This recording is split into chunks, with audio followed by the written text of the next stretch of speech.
many doors and to give back to the communities is insane. You know, it's not like, it's better than having a checkbook, you know, with a lot of money. It's like you can create this because you use this as the best platform to do literally whatever you fucking want.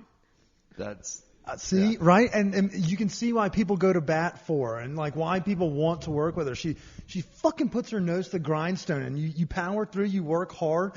Shout out to Tony. I know we always love to bust his balls on the podcast and when we're in the restaurant. So you mentioned, you know, you have a great team and we've had the pleasure of being able to dine in some of your restaurants and everyone is kind of all in that same rowing motion. So I wouldn't expect anything different from location number 3, Cantina Loca, that's opening up January 12th. For those that are curious, come on down here and check it out. If you like tequila or mezcal, you're definitely going to love this spot. But if you're just looking for a vibrant, good times, you know, some street tacos and a dank drink, you'll find it here. I'll swear by it now. Everything else I've had from her 2 restaurants, I fuck with. So this will be no different. Yeah. This might be my new location to tell people coming into town to go to now. Because normally it's like working class. I always throw up that place. It's so damn good. But, you know, we've kind of been talking and beating around the bush a little bit about it. But the community, and, you know, we would be doing ourselves a disservice if we didn't talk for 20 minutes about the Casa Bonita. You know, you blew up the world. You blew up the food community in Colorado. You heard about everybody was like trying to get the interview. Who was going to be the chef?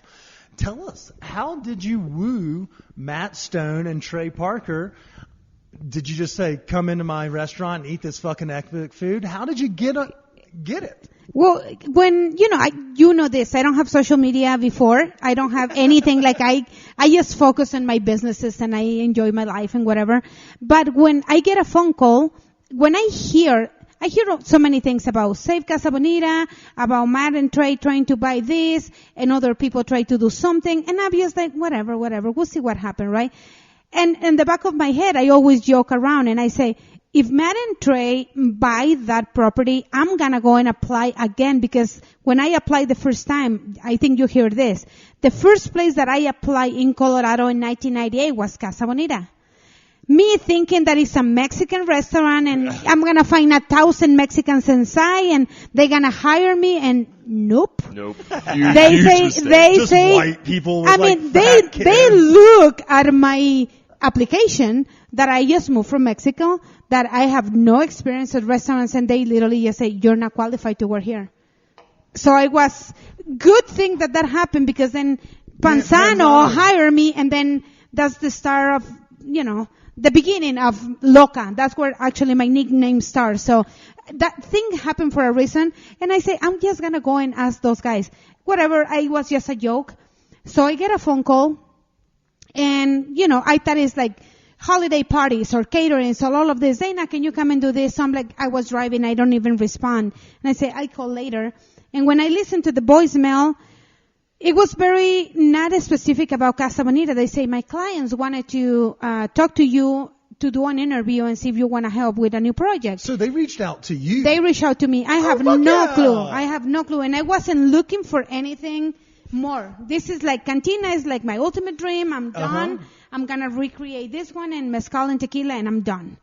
And when I get the phone call, I say, well, I don't know what is this about, but, you know, I call and when she say, well, the guys from, you know, Casa Bonita, Matt and Trey, start thinking like who they want to have behind the kitchen. Are you interested to do an interview? And I'm like, absolutely. Like, it would be a joke if I say no when I've been trying to work there for fucking 24 years. So at least I can just reapply. That was my joke, right? And everything went so fast. Like I have to, you know, hold that probably like for 2 weeks. And I'm like, I thinking like, well, they're going to interview probably like, I don't know, 100 chefs in Colorado or in different places. Troy Garden, Frank Bonanno, a bunch of white dudes walk in there and they're like, mahalo, who wants tacos? Yes. We were so close to it. I'm glad they didn't fuck it up. They were like, let's find someone but that means that they've also eaten your dank ass food. They knew what you were and what you I'm sure they do some research. You know, they have a big team behind there. You know, they are not the ones trying to look. How big of a team? Tell us. So I meet with 6 people. I meet with 6 people. That's it. They say, this is the team. We wanted to talk to you, introduce yourself, say what you do. So I'm obviously probably they read a little bit about working class in Super Mega Bien and that I produce mezcal or whatever. The interview was pretty sweet and fun. And I wasn't afraid. I'm just being myself. I'm like, did you drink beforehand? Did you have a drink? Oh, no. I was just happy and yelling and, talking so much shit. Did you tell them the story of you applying there a lot? Yeah, I did. You not want to hire? I did. And I said, well, I don't know. This is my second time interviewing. This is my second chance. I cannot fuck this up, so I'm going to be a good girl here, talking nice and all of this, be professional. And 5 minutes into the interview, I start cussing and talking shit. So, I'm sure they actually, that's because that's authentic Loca, but you also are authentic in how you represent restaurants and your food is authentically you and all of that. Yes. So cussing and that, I'm sure they were like, I'm glad you weren't trying to be who you weren't. No, I'm a kitchen person. In the kitchen we always talking shit, we spanking people and all of that stuff. And it's part of it's our family, it's our life. So the second interview, Trey went to taste the food at Super Mega Bien. And that's when I know it's going to be real. I say, as soon as I see his face and the team people with him, 4 of his friends eating, and they stop talking. So they start eating and I'm like, oh shit. That's when I get nervous. Not the first interview, not about talking about anything. I'm like, it's about the food because I want to see people's first reaction when they taste something. And when they taste it, then in the next few days, they tell me, we went to go for a second interview and then we're going to decide how we can make this work. So part of me is like, oh, they're going to interview so many other people, but I guess they didn't. Shout out to those guys for making a good choice. They did. But they also, and I don't know, you speak of them as their personal friends, but they wanted to keep the integrity of the concept without everyone knows the food fucking sucked. It was just hot rubbish. I would rather have eaten at the Ark Goodwill store next door than actually eating at that fucking restaurant. Yeah, I would rather just paid the $15 to get in or whatever it was. What's the saying from Vegas Vacation? Why don't you just give me half the money? I'll take you out back. I'll kick you in the nuts and we'll call it a day. Yeah. That's what it was like originally trying to dine. We all just want to see cliff divers. Yeah. So that's, first off, we do need to talk a little bit about the persona, but let's talk a little bit about the personality of the restaurant, but let's talk a little bit about the menu. Everybody wants to know. Obviously, sopapillas.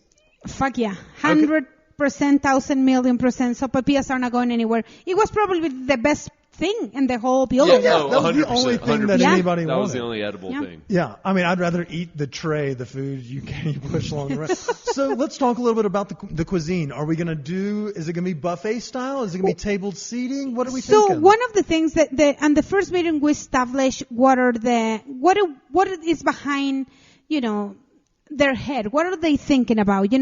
Even for me, who you working with, who you partner with, what do you want to do, what do you want to change?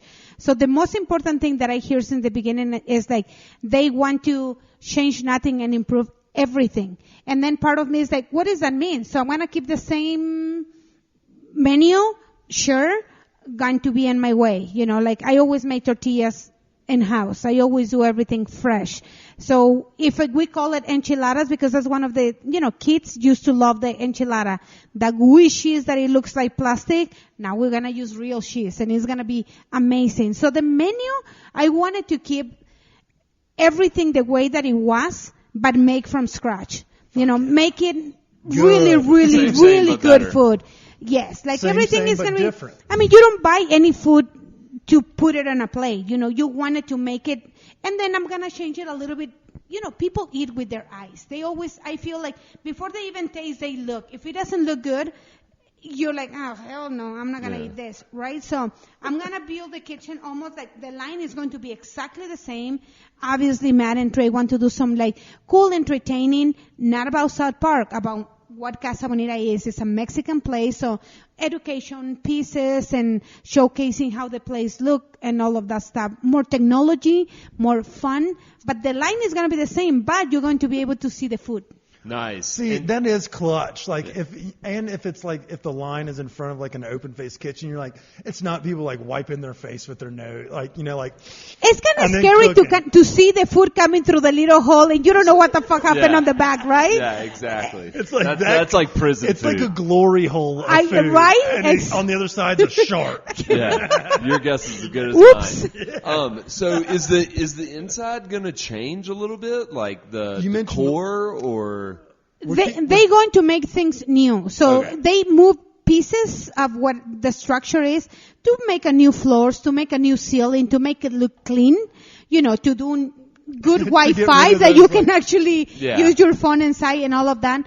But they're gonna keep everything the way that it was. The same divers, the pool is there, the arcade is there, the theater is there, everything is there. Mariachi band? Mariachi band is gonna be there. Nice. I hope it's gonna be there like in the first day opening party and all of that. So they try to keep, that's one thing that I really like when those guys take over, I say they don't want to, they can afford to do whatever they want, so they couldn't turn that place in something different just for like South Park or something. Themed restaurant. And this one is not about that. They wanted to keep it the way that it was, for the way that people love that place. They used to go there not for the food. So that's one of the things. They go for entertaining, for showcase Mexico in that little place, right? So it's going to be so cool, but now we're going to have actual good food and now fucking good drinks. Like, I bet you guys go over there to have fun, Yeah. We're going to have big drinks like in Wayne's World, like where the big blue one and it has stuff, like a fun environment. You know what I'm talking about? Like big drinks, like a fishbowl. Can we get a fishbowl tequila drink? Margs. Yeah, be like, you have to give us your keys, but in return, you get this 64-ounce Loca margarita. Right? Yeah. Well, we're going to encourage everybody to take Uber because we know people is going to eat and drink now. While the kids are having fun, the adults, they don't have much fun, but it was one of the things that they go because they can afford to spend all day with the kids. They can eat all day sopapillas for free, and they can just be sitting there doing fucking nothing. Now people is going to have amazing margaritas, like fresh from scratch, good tequilas. Like, it's a Mexican place. You're going to showcase all of those things, and it's going to be great. Even if you don't have kids, you want to keep going over there just to see everything and to eat and to drink something fun. So when does this ship set sail? When are we opening? You know what? That's a good question. They have not a set day, but they say in between summer and fall next year. Okay, yeah. So it gives you a little while. Birthday dinner. Oh, yes, sir. Birthday dinner. Shifting away from the $400 dinner to and will the price point still be friendly for families? Like, I know you mentioned, elevating the current experience, but are we going to try to avoid bending a parent, family of four trying to go out to eat? It'll still be reasonable? We're going to do very reasonable prices because, as you know, in the industry, more you buy is better. So you can buy bulk for this place because it's humongous. But then you can have the better quality food, but at the same time it's going to be affordable. We want people, we're thinking actually this morning in one of the meetings we did is like, how many kids that they go to school, they will never be able to afford that. What can we do?